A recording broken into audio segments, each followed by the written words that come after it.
Hello, and welcome to another video in my Fundamentals of Orchestration series.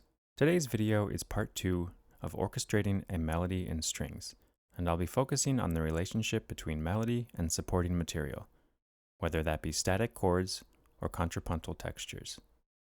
I won't be going into too much detail about how to come up with harmony, as I'll save that for my forthcoming Fundamentals of Harmony series.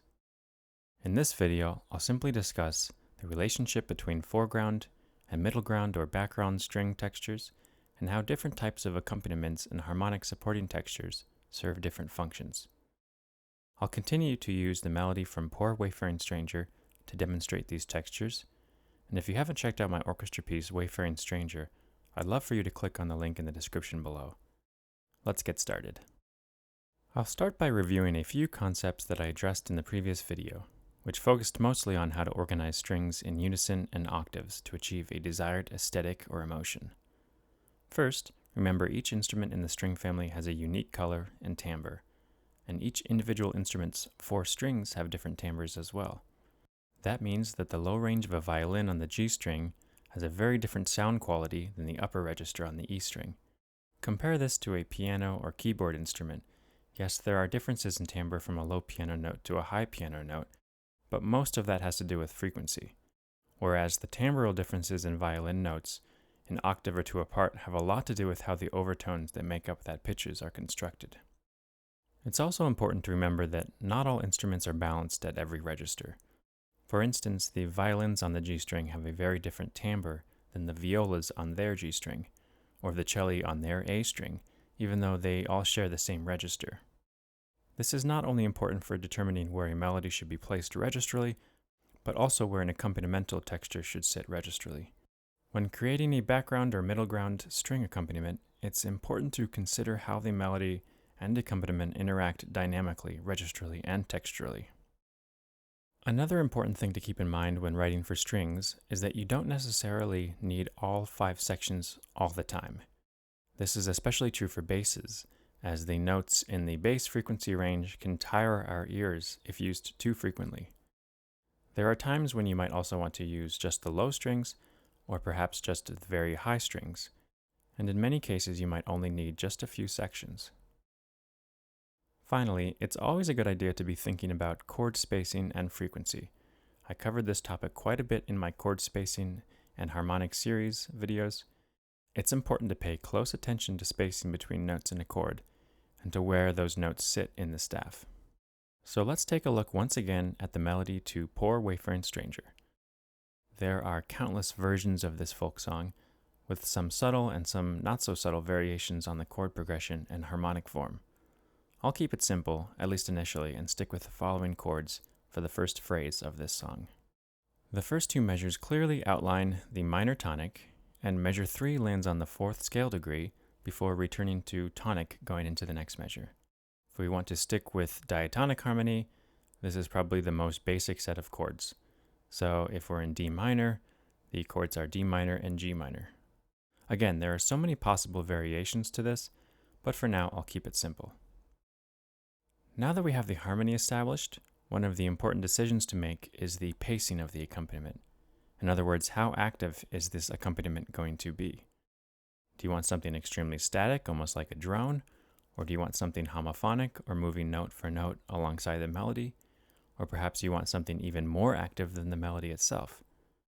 Of course, the more active your accompaniment is, the more you run the risk of the accompaniment overtaking the melody in terms of which layer demands more attention from the listener. So the first type of accompaniment to a melody that I want to discuss is the drone or static sustain. Take a look at this first example. The first violins carry the melody on the D string, while the second violins hold the tonic D throughout.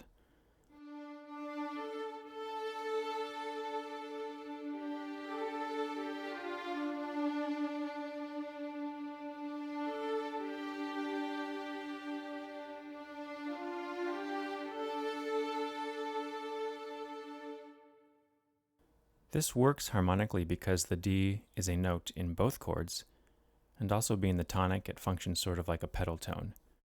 There are times when sustaining non-chord tones in a drone can work as well, although it really depends on the context. Things like timbre, register, dynamics matter a lot here. The style and genre of music matters too. For instance, maybe stylistically I'm going for something more folk-inspired. I could have the first violins play the melody on the D string and also play a double stop open A throughout. The intonation might suffer a bit, but you might find that the timbre and character of the music works better for a particular style. The second example here bumps the first violins up the octave, and by separating the melody from the drone registrally, our ears separate them as two parts more easily.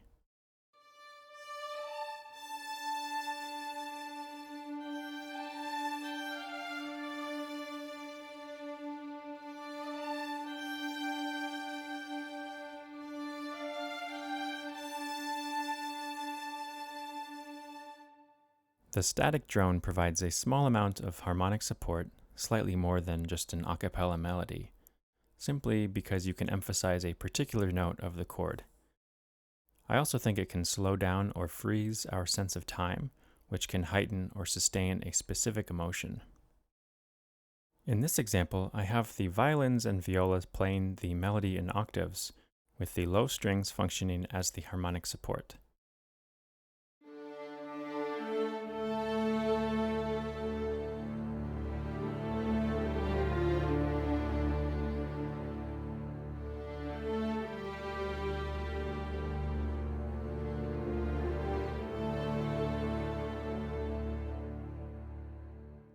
I double the root in octaves and add a second note of the harmony. Instead of sustaining this A throughout the entire phrase, I wanted to establish the chord change in measure 3. I could either move the A down to the G or up to the B flat. Obviously, moving it down to the G would emphasize the root of the chord. However, I chose to move to the B flat for 2 reasons. 1, the G is already in the melody, and 2, I like having the smaller interval between the B flat and D in the cello, instead of having the smaller interval be a fourth between the basses in cello. You could also say that by moving the A up to the B flat, it creates contrasting motion with the melody line at this moment, which is preferable to a parallel motion. If I wanted something a little less dense, but still dark and rich, I could have the melody just in the violas in their lower octave, and the cello an octave below them sustaining the harmony.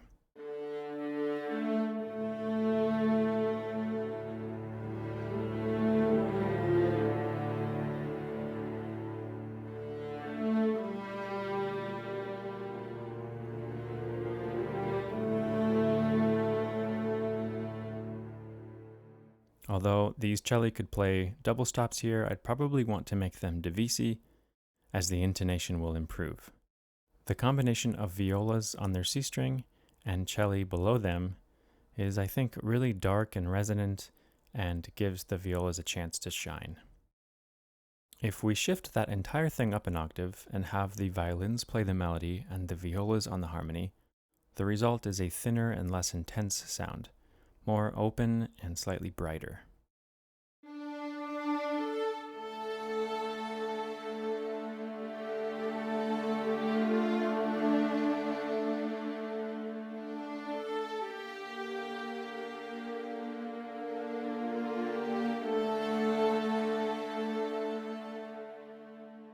If we keep the violins and violas where they are and add in the cello on the tonic below the violas, that gives us a little bit more warmth and richness in the low end.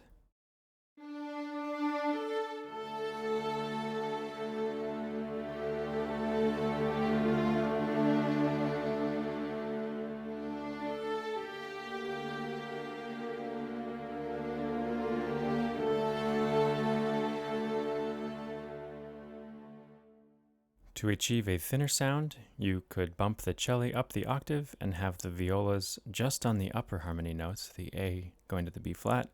This will be on the G string of the violas instead of the C string, so overall it will be less intense and a bit more neutral in timbre.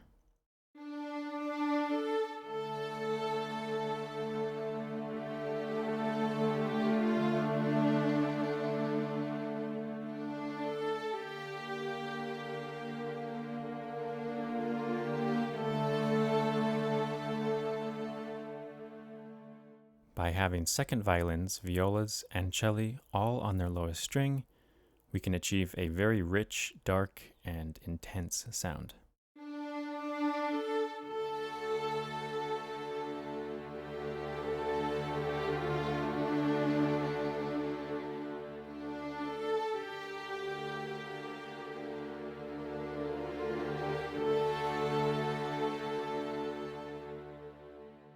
Let's try to thicken this texture up a bit by doubling the first violins with the seconds and spreading out the harmonic support over 2 octaves.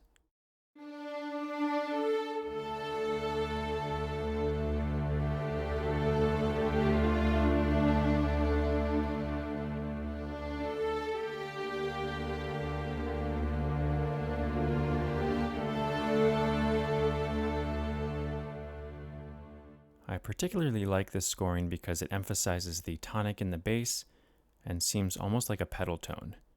Notice in the scoring, the tonic note D is in the basses, celli, and the upper note of the violas, where the 5th scale degree, the A, is just in the lower note of the violas. Keep in mind that the melody emphasizes the 5th scale degree, and it's important not to let the 5th overpower the tonic. Although not a strict rule, if you're concerned about not having balance between root, 3rd, and 5th of a chord, you can probably have slightly more root notes than 5ths and slightly more 5ths than 3rds, and I think you'll be safe. Although, once again, context is everything. Let's now bump the harmony back up in register and see what happens when the range of the melody and the harmony overlap.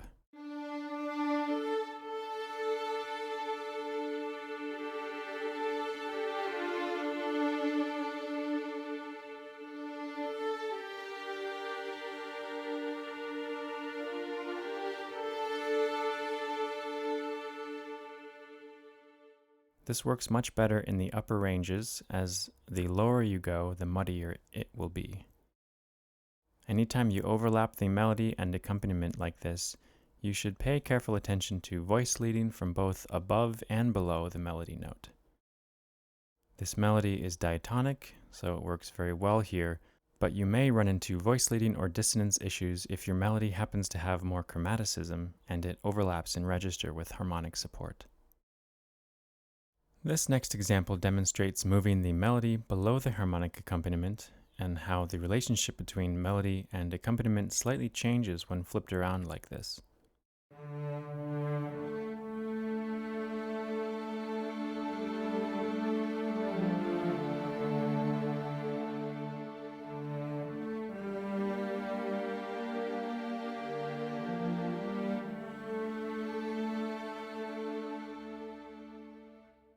Our ears are more used to hearing melody in a higher register, so you have to be careful not to let the accompaniment draw too much attention away from the melody. Notice even in this example, I think the first violins are a bit too loud, and I'd want to soften them somehow or push them back into the mix.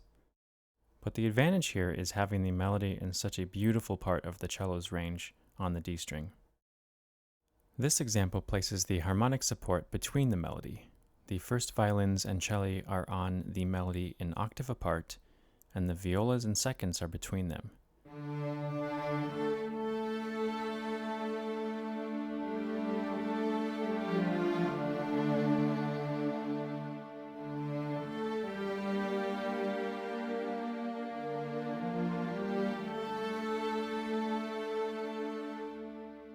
There's a nice balance here between firsts and celli on the melody, and overall the melody is more front and center than the accompaniment.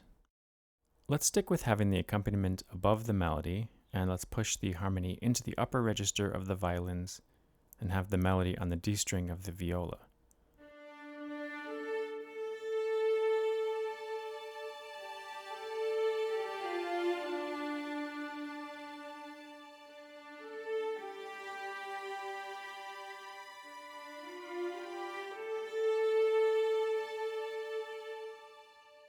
This part of the viola is a little bit weaker and more neutral in timbre, so you have to be careful with balance. I suggest bringing down the dynamics of the sustaining violins just a bit. I also decided to change the harmony just slightly, so instead of going to G minor, I go to G major on the second chord. In this example, I double the melody in the cello and violas. This is a pretty bright range for the cello, and the violas will help soften that just a bit.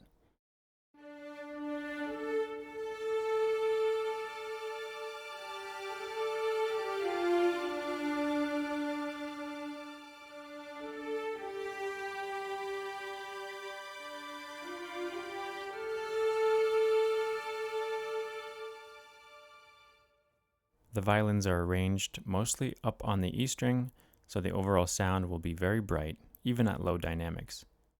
It's fairly common to see this type of interlocking harmonies in the Divisi violins.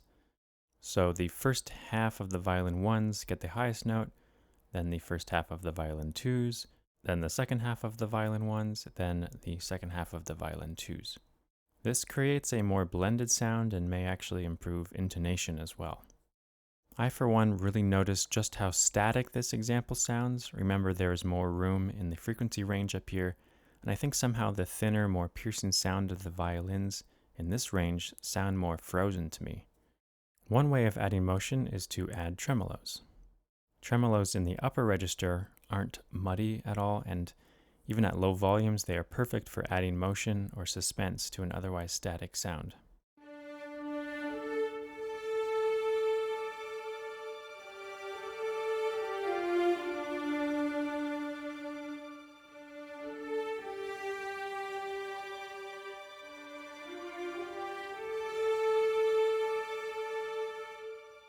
I can keep the melody in the same octave, now just in the cello, and have the upper strings all on harmonics.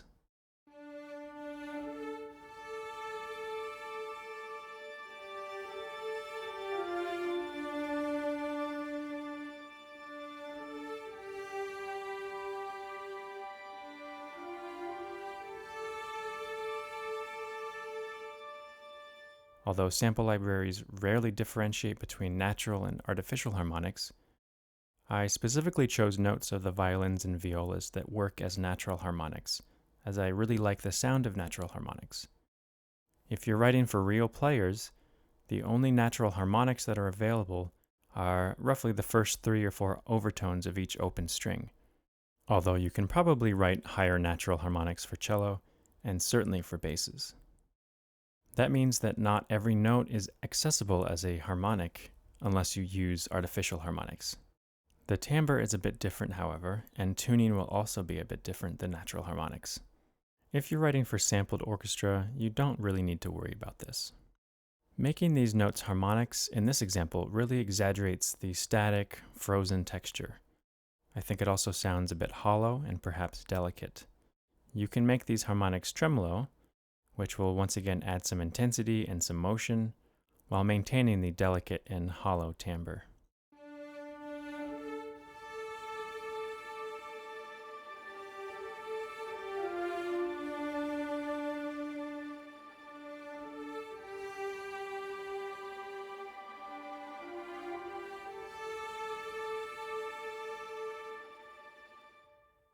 I'll briefly move to the B section of the melody, just to change things up.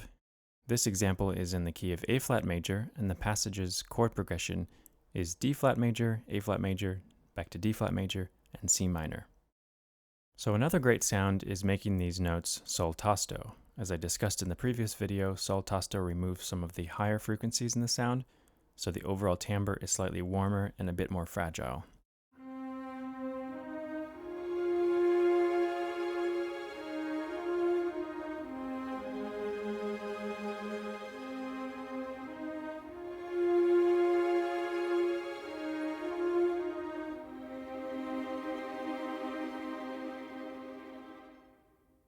Of course, you can combine sol tasto with tremolo or other bowed articulations and really focus in on the exact sound that you want at any given time.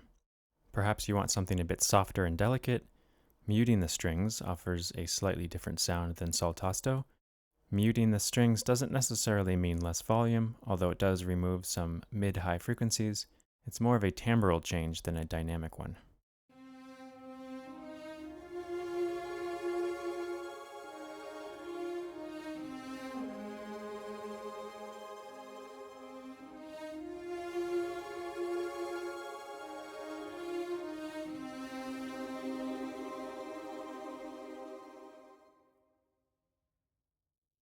In this example, I decided to split the cello into two sections, with the top half playing the melody and the bottom half on the roots of the chords. The basses double the roots an octave below, and the upper strings fill out the harmony above the melody. The sol tasto tremolos make this passage extremely delicate, but soft and warm as well.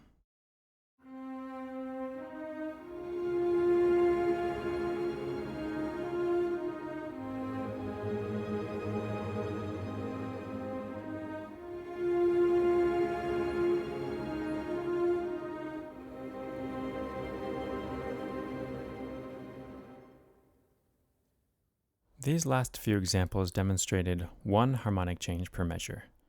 The harmonic pacing, in other words, how quickly we switch between chords, changes the relationship between melody and accompaniment. The more active the accompaniment becomes, the more we run the risk of it overtaking the melody in terms of foreground versus background.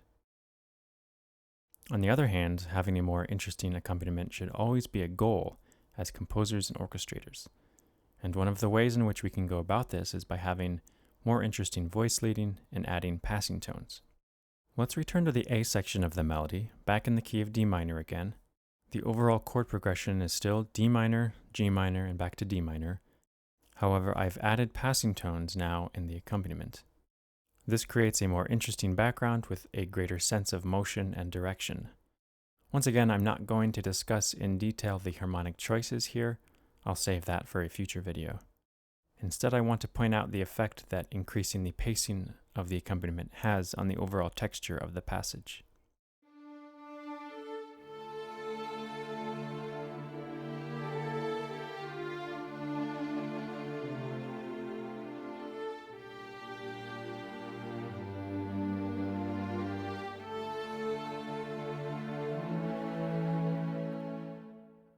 This example shows the melody in the firsts with a fairly straightforward chord voicing in the seconds, violas, and cello. The notes of the harmony are in a fairly neutral part of each instrument's range, so the intrigue here is more in the voice leading and harmonic choices. This next example uses the same basic progression with similar motion every 2 beats. However, I've spread the accompaniment out in terms of register, and I've added the basses, doubling the cello down the octave. To balance the larger accompanimental texture, I've split the first violins in half, with each half on the melody an octave apart. I've positioned the second violins between the firsts, and notice how in measure 2 I temporarily have the second violins rhythmically moving with the firsts, in order to fill out a more balanced voicing when the first violins move down in register. This is a good example of being a bit more careful with how you navigate the relationship between melody and accompaniment when they share or overlap in register.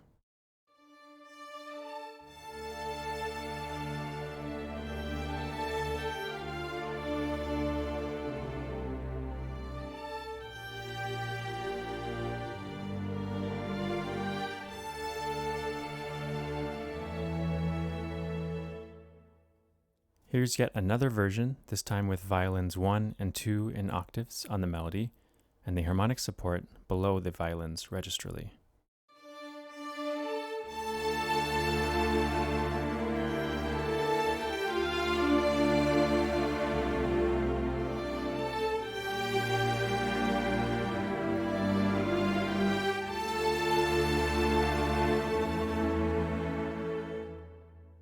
This has a slightly warmer overall sound because of the lower voicing, but also the violins now have more power and can cut through the texture.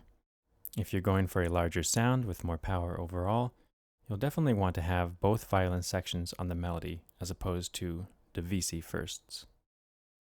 The last few examples demonstrate a chorale style or homophonic texture with each voice rhythmically together. The first violins have the melody, and the rest of the string section fills in the harmony below. I chose to show a version here first with the basses and cello on different notes.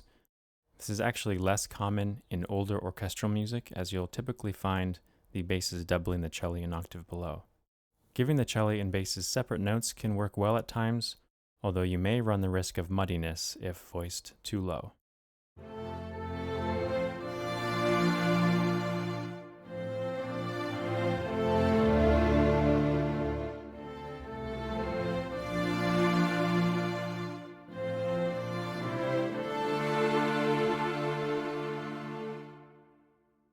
When I'm writing chorale-like textures, I try my best to have each instrument play an interesting musical phrase. In other words, if you pick out any individual part, let's say the second violins, my goal is to make their part interesting on its own. I'm not sure this example really demonstrates that well, as the second violins you see repeat the F several times in a row, and overall the line sort of meanders around. I'd probably want to spend a bit more time coming up with interesting inner parts, although that can be one of the most difficult tasks in composing. In the next example, I now have the basses doubling the cello an octave below, and to fill out the harmony and middle register, I've divided the cello and violas in half.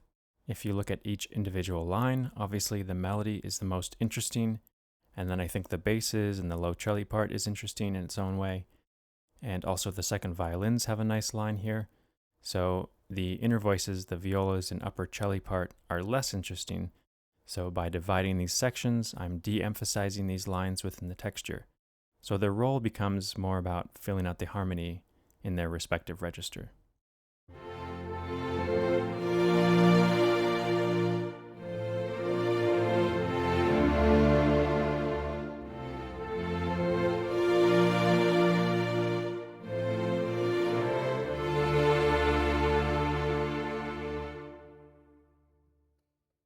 In the final example today, I demonstrate a version of the chorale-like texture with even greater accompanimental independence of motion and direction.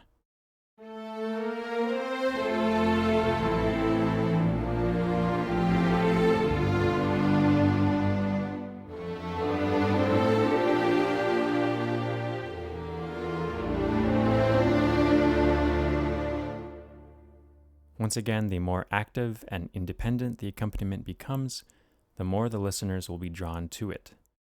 I try to limit my accompanimental independence to moments where the melody has a longer sustaining note, and I'm cautious as always about conflicting ranges and how the timbres in each register blend together. Compositionally speaking, there's a bit more going on here, but all of the same orchestration principles apply. You should always be thinking about register, timbre, dynamics, voicing, motion. All of these things are important at every single moment in the music. And I think one of the biggest obstacles that young composers and orchestrators face is learning to have the consistency and attention to detail needed for every single note, every measure, every instrument, every page of the score. So that's all I want to cover today, and I hope that this video has been helpful. In my next video in this series, I'll be looking at orchestrating piano music for the strings section. See you next time.